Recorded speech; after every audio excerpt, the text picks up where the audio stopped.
From the outside, Michael J. Fox's story looks like a movie you already love. The fast-talking kid who stole every scene, surfed a wave of 80s fame and never seemed to miss a beat. But off-camera, the beat went missing. At 29, while the world saw a superstar at the peak of his powers, he was quietly handed a diagnosis that would alter every frame of his life. He kept it private for years, smiled through interviews, carried whole series on his back, and then pulled the curtain himself. The truth was not just difficult, it was relentless. That is the heartbreak. And what he did with it is the reason his name still carries more hope than any headline ever could.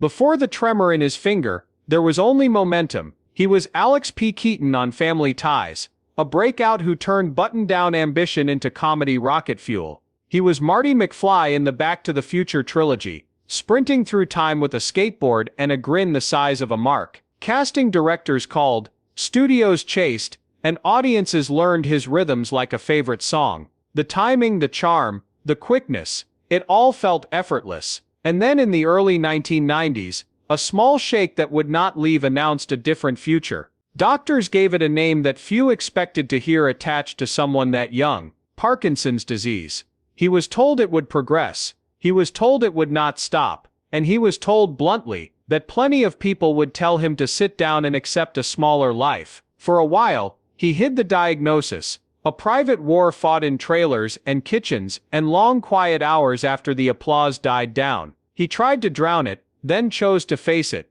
Sobriety arrived. Therapy arrived. A different kind of courage took the stage. When he finally shared the truth publicly years later, the reveal felt like a second debut, not the end. The irony is brutal and beautiful at once.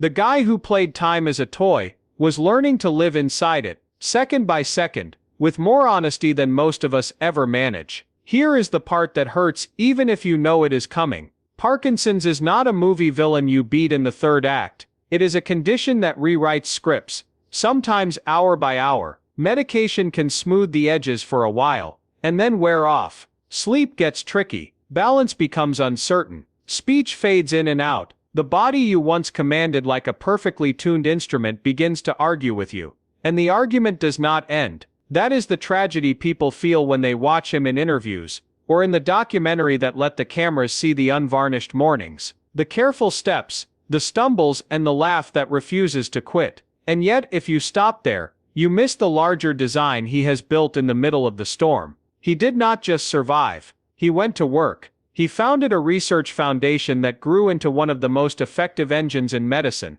pushing for biomarkers, better therapies, and someday a cure. He testified, he fundraised, he encouraged strangers, he returned to acting when he could, and he made peace with stepping back when he could not. The heartbreak is real, but the grace is too. His life became contrast made visible. Fragility beside grit, loss beside purpose, a body that falters beside a will that refuses to be small. That contrast is the story we are going to tell with care. We will move from the rocket ride of early fame to the quiet hours when he faced down fear, to the seasons of falling and getting back up, to the decision to retire again when memory and speech finally made lines a battlefield. We will not romanticize the pain, but we will not deny it either. Because the tragedy of Michael J. Fox is beyond heartbreaking precisely because it is true. The stakes are not cinematic, they are ordinary and constant, and it is in that daily grind that his courage becomes something larger than celebrity, larger than nostalgia, larger than any poster ever taped to a teenage wall. Stay with this story. We will walk through the years he kept the diagnosis hidden, the day he told the world, the birth of the foundation, the surgeries and setbacks, the doc that showed the mornings, and the hard choice to step away from scripts again. It is heavy, it is human, and it matters. Let's begin with open, honest eyes.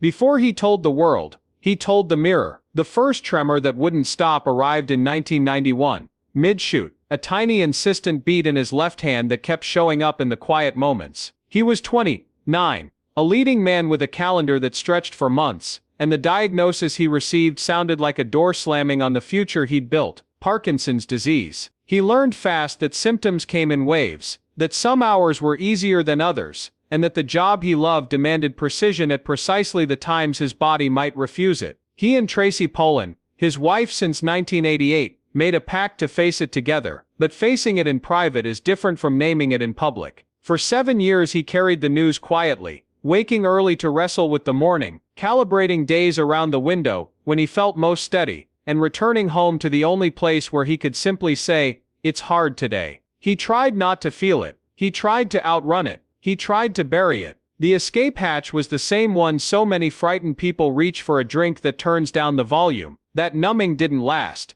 and it didn't help. Sobriety came next, early in the 90s, the hard choice that made every other choice possible. With a clear head, he could start building a life with the truth inside it. He became a student of his own rhythms. He learned how long a good hour might last, how to stage a scene, how to tuck a hand in a pocket when the shake got loud, how to ask a camera to favor his right. None of that was self-pity. It was craft repurposed as a shield, a way to keep doing what he loved without lying to himself or anyone else. The return to television in Spin City in 1996 became both hiding place and showcase. He was still the quickest guy in the room, still able to turn a line into a punchline with a grin and an extra half beat. He told his writers and producers, he told his crew, and they adjusted as teams do when they believe in the person at the center. Props were shifted. Blocking was reconsidered. Shoot days were threaded through the hours when his body felt most cooperative. It was a quiet conspiracy of care. Viewers didn't know, or pretended not to, because joy is persuasive, but the weight of secrecy wears people down, and by 1998 he chose to go public. The announcement didn't end anything. It changed the temperature in the room. Pity tried to sneak in, he invited honesty instead. Going public created room for something larger than biography. In 2000 he launched a foundation with a bluntly hopeful mission: accelerate research, back the smartest ideas, and refuse to waste time on prestige when speed might change a life. He turned celebrity into currency for science. The Michael J. Fox Foundation grew into a hub that scientists, patients, families, and donors trusted, pushing toward better diagnostics, better therapies, and a day when a 29-year-old won't have to face what he faced. The advocacy didn't replace acting, it reframed it. He stepped back from series lead work in 2000, returned when he could to guest roles and arcs that played to his strengths, and said what many are afraid to say out loud: acceptance is not surrender, it is choosing the fight you can still win. The cameras began to follow the mornings instead of tiptoeing around them. Interviews included the reality of physical therapy, voice work, balance training, and the off-camera choreography that gets a person from bed to breakfast safely on a bad day. He spoke about the surgeries he underwent along the way, including a major spinal operation in 2018 to address a benign tumor that threatened his mobility, a procedure that set off months of rehab, and not long after, a fall that broke his arm. Falls became a theme of the later years, and anyone who has watched a loved one struggle with balance recognized the pattern. One misstep creates a fear that breeds the next. He refused to become a shut-in. He recalibrated again, because that is what chronic illness demands over and over: adjust, adjust. Through all of it, he held on to the line that has become his signature philosophy: with gratitude. Optimism is sustainable. That is not a slogan, it is a method. Gratitude widens the lens. Even on days when optimism feels like a lie, it puts a frame around small victories: a steady step, a laugh that lands, a scene completed, a donation that funds a study, an email from a stranger who felt less alone. Optimism, in his telling, is not denial. It is fuel for the next hour, the next appointment, the next decision to keep showing up. He is clear-eyed about the cost. He is equally clear that purpose makes the cost bearable. If you're looking for the exact moment the tragedy began to feel like something else, you can find it in the rhythm of those years: secrecy, sobriety, disclosure, advocacy. The heartbreak never left, because the disease never left, but it stopped being the only story. The man who once outran a DeLorean on a skateboard began to set a different kind of pace: slow, steady, stubborn. In the next section, we'll trace how he navigated the comeback arcs, the roles written to fit his evolving strengths, the moments when words wouldn't cooperate, and the day he again chose to step back, not as a defeat, but as the most honest form of staying true to the work and to himself. After he told the world, he built a second act on the truth. He stopped hiding symptoms and started folding them into character. Instead of pretending to be the man from the posters, he played versions of himself sharpened by resistance. Directors who understood gave him scenes with air in them, timing where a pause could carry a paragraph and a small tilt of the head could be a full line. Constraint became craft again, but this time without illusion. Audiences followed not only because they loved the 80s star, but because precision in the open reads as courage. He made guest turns that felt like clinics. On Scrubs he played a brilliant surgeon whose obsessive rituals masked a battle for control. Every gesture calibrated, every quip edged with urgency. In Boston Legal he wore the charm of a man bargaining with illness, forcing the courtroom to live with ambiguity instead of tidy TV certainty. Then came Lewis Canning on The Good Wife, and later The Good Fight, a defense attorney who uses his neurological condition as strategy, sometimes to win sympathy, sometimes to unsettle. It was sly, ethically thorny, and it made viewers examine their own reflexes. He also went straight at the awkwardness with humor. His Curb Your Enthusiasm episode turned the question everyone whispers into a joke you could actually answer: what's Parkinson's and what's personality? The laughter landed because he refused the pity shot and aimed at discomfort itself. A guest arc on Rescue Me let him be acerbic and unsentimental, cutting through sentiment like a scalpel. Without preaching, he modeled a new contract with the audience: if we can laugh together, we can see past diagnosis. If we can see, we can stop flattening people into symptoms. The biggest swing was the Michael J. Fox Show in 2013, a network comeback built as a family comedy about a news anchor with Parkinson's. It was a generous bet on an audience's appetite for honesty, on writers weaving real life into punchlines, on his energy to carry 20-plus episodes. The premiere glowed, then ratings softened and the show ended after one season. He spoke about the grind without bitterness. Television at scale is a marathon. Parkinson's turns every mile into hills. He took the shot, learned the cost, and stepped back with the same grace he brought to the attempt. He found work that didn't depend on steadiness between action and cut. Voice roles fit a chair, a mic, and the elastic joy of animation and writing became a second home. His memoirs mapped the interior terrain: denial, sobriety, disclosure, the foundation's birth, and the philosophy that keeps him moving. Talks and essays turned experience into lanterns for strangers. He kept showing up on stages where timing is forgiving but message is not, translating private struggle into usable hope without sanding off the hard edges that make it true.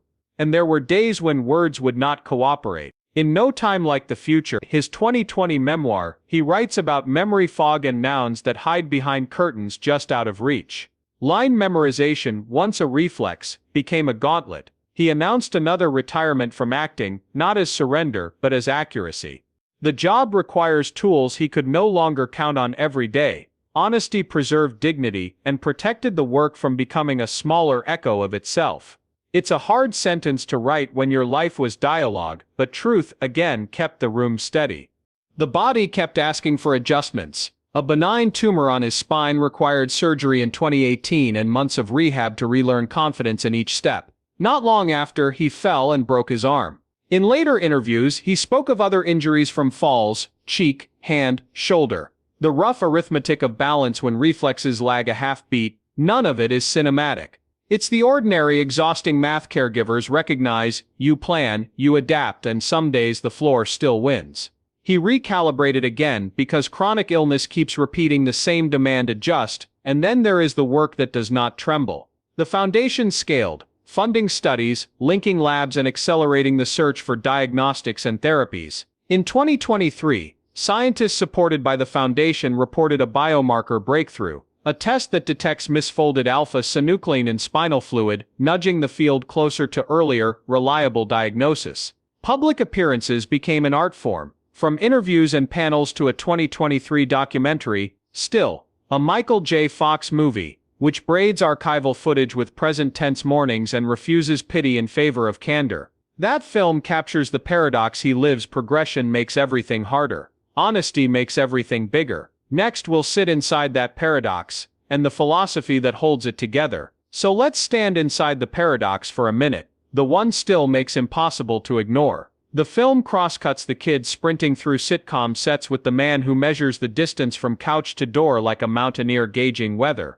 There are mornings where the dopamine window opens wide and you glimpse the old velocity. There are others where the pills lag, the tremor swells, and gravity gets its way. The camera never looks away, and he doesn't either. He narrates falls with the same ease he once narrated capers, then laughs at the awkward thud that interrupts his sentence.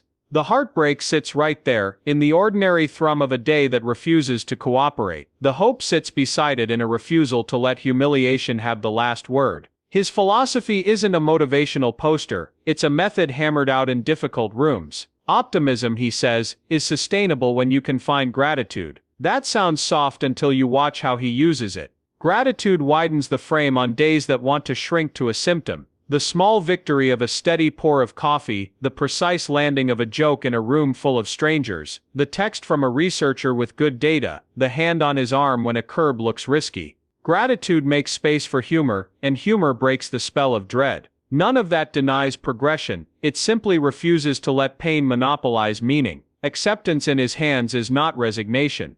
It's the discipline of choosing the fight still on the table, hour by hour, appointment by appointment, while letting go of the illusion of absolute control. The center of that practice is at home. Tracy Pollan is not a headline. She is the choreography that makes a hard day survivable. Together they built a house where dignity is engineered into the routine. Hallways clear of hazards, chairs placed where a hand can land, schedules tuned to his best hours, patience when words hide behind a curtain and you have to wait for them to come back.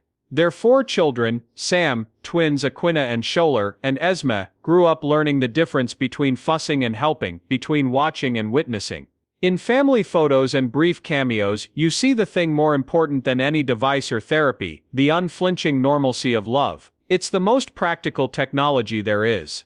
The public part exacts a separate cost, and he's paid it with transparency. In 1999 and 2000, he testified before Congress, describing the reality of Parkinson's and urging investment in research. The advocacy sharpened in 2006 when he appeared in a political ad supporting candidates who back stem cell research. The backlash arrived loud and cruel, commentators accusing him of exaggerating symptoms for effect, as if a disease could be toggled like a prop. He answered not with rage but with clarity. He had taken less medication that day to show the condition's unvarnished truth. The exchange revealed what patients know and many outsiders don't: visibility is its own labor. You choose whether to edit yourself for comfort or risk discomfort to teach the room what the room would rather not see.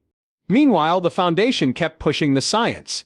Instead of building a marble monument, he built a network. The Parkinson's Progression Markers Initiative. Data-rich studies, grants that reward speed and collaboration, and trial designs that meet patients where they live. One of the most promising developments came in 2023, when researchers reported a biomarker assay that can detect misfolded alpha-synuclein, the protein that misbehaves in most Parkinson's cases. A reliable test shifts the ground under a field: earlier diagnosis, better stratification for trials, a clearer yardstick for whether a therapy helps. It isn't a cure, but it's a map. And maps get you home faster than hope alone. Recognition followed, but he treats awards like mile markers, not destinations. In 2022, he received the Academy's Jean Hersholt Humanitarian Award, a night framed by tributes and laughter rather than sainthood. He joked about his gait. He thanked the community. He turned the spotlight back to the work. That's his pattern. Accept the applause long enough to redirect it toward labs and clinics. Fame made him famous. But service is why his name still sounds like a promise when patients trade stories in waiting rooms. Still captures another truth you miss if you only watch the podium moments: progress and regression dance. A good day invites overconfidence. A bad day tries to sell despair wholesale. He refuses both extremes. He marks a win, then plans for the next pill window. He absorbs a loss, then asks what can be adjusted: the route, the timing, the furniture, the expectations. That discipline is almost athletic. Film the tape, fix the angle, accept the limits, find the edge that still moves. The former sitcom star who once mastered tempo now teaches a different timing, a tempo of mercy toward yourself when the body will not obey, and he keeps making room for other people's stories. In hallways after events, he leans on a table and listens to strangers describe a parent's shuffle, a spouse's sleep, a teenager's diagnosis. He is a mirror and a megaphone, reflecting their fear back as recognition and amplifying it into funding, policy and attention. The tragedy of Michael J. Fox doesn't end in a private room. It expands into a commons where millions stand. That is where heartbreak becomes usefulness, and where his life stops being a celebrity arc and turns into a manual for how to carry something heavy without letting it crush the person under it. Next, we'll step closer to the hardest admissions he's made recently. The increasing danger of falls, the worries about memory, the mathematics of pain, and the decision to keep hope honest by making it specific, not magical. We'll also look at what his story teaches anyone facing an unfixable problem, how to keep purpose when the plan changes, how to ask for help, and how to measure a life in more than victories. So, here are the hardest admissions, spoken without drama, because he refuses to dress facts as fiction. Falls are dangerous now. He has said that each year asks more of him, that balance is unpredictable, that a narrow doorway or a distracted turn can flip an ordinary minute into a bad day. The mechanics are simple and unforgiving. Stiffness slows the foot, tremor steals clean contact with the ground, a misjudged pivot exaggerates momentum, and the floor arrives too fast. He has broken bones, endured bruises that bloom like weather maps, and learned the unglamorous skill of getting back up without making a second mistake. Physical therapy becomes choreography, strength work becomes insurance, a hand on a railing becomes a wise habit rather than a defeat. The goal is not heroics, the goal is fewer emergencies. Memory is its own frontier. He has spoken about words that hesitate and nouns that hide, about a fog that arrives at inconvenient hours and turns memorization into a maze. Once, lines snapped into place like magnets. Now dialogue can scatter and refuse to regroup on command. That is part of why he stepped away again. It is not fair to a scene partner or a crew to pretend repetition alone will solve a cognitive hiccup that comes and goes on its own schedule. The discipline that made him a star shows up here in a different form. Honesty about tools he can no longer count on daily, and respect for the work he refuses to perform halfway. Then there is pain. The arithmetic no one sees. Parkinson's is not only tremor, it is rigidity, cramping, fatigue that sits in the bones, a sensation like an over-tightened wire running the length of a limb. Medication helps, then fades. Timing is everything. He budgets hours the way a producer budgets money, this morning for movement, that hour for a meeting, then a buffer for the crash that sometimes follows. Meals shift to suit pills. Naps are not indulgence but strategy. Appointments land in the windows when speech is clearest and steps are truest. He calls this realism, not pessimism. If you know the terrain, you can plan the route. Hope for him has to be specific or it does not hold. He does not promise a cure by next summer. He does promise action by next quarter. A trial funded, a biomarker cohort expanded, a protocol improved, so patients spend fewer hours in clinics and more at home. The foundation's work is engineered around measurable movement, the kind you can point to on a chart and say, here is where we sped things up, here is where we cut red tape, here is where earlier diagnosis will save years of guessing. That scale of hope is powerful because it is honest. It invites people inside the work and gives them a task that matters today. There are rules he has learned that anyone facing an unfixable problem can borrow. Make the room safer before you make the day ambitious. Ask for help before you are desperate. Letting someone steady your elbow is not weakness, it is physics. Tell the truth about your limits to the people who count on you. They will adapt faster than you think. Keep one ritual that is yours alone, even if it shrinks to 5 minutes. Laugh when you can, not to deny pain but to deny it. Command of the whole stage, and let purpose right-size itself. Maybe you cannot carry the old load. Maybe you can make the next patient's load lighter by telling the truth in a meeting that sets policy for thousands. The public versions of these rules look like interviews and panels. The private versions look like furniture moved 2 inches to the left, a cabinet reorganized so breakfast can happen without a trek, a phone placed where a fall cannot trap it under a sofa, a family group text that turns logistics into muscle memory. These are not sentimental details. They are technology of care. They turn tragedy from a cliff into a staircase you can climb one careful step at a time. The heartbreak remains. He will say that out loud because he hates false cheer. But heartbreak is not the end of the sentence. Next to it lives meaning that keeps replenishing itself, a donor inspired by candor, a scientist emboldened by a dataset, A caregiver who feels seen and stops blaming herself for being tired. In that network, his life's contrast becomes instruction, fragility beside grit, loss beside purpose. In the final section, we'll turn that instruction into a legacy and a way to carry his method into your hardest rooms. So legacy is not a statue, it is a method you can borrow when your own story bends. Michael J. Fox did not choose the script that made his body difficult to live in, but he did choose what to do with it. Tell the truth, learn the terrain, keep purpose close, invite help, and turn private pain into public good. That is the architecture standing behind the headlines. When people say his tragedy is beyond heartbreaking, what they are really naming is the gap between the boy who outran time and the man who now measures it carefully. But the gap is not empty. He filled it with work, with family, with laughter that still lands, with a foundation that keeps pulling science forward one result at a time. The miracle here is not that he never fell, the miracle is that falls did not erase the day. Legacy also looks like permission. He gave countless patients permission to speak plainly, gave caregivers permission to admit exhaustion without shame, gave researchers permission to be ambitious rather than cautious in how quickly they share data and test ideas. He proved a famous truth the hard way. Visibility reduces isolation. When the person you grew up watching stands in the light unsteadily and does not look away, your own shaking hand feels less like a private failure and more like a shared human reality. That is how communities form, through candor, iteration, and the steady exchange of courage.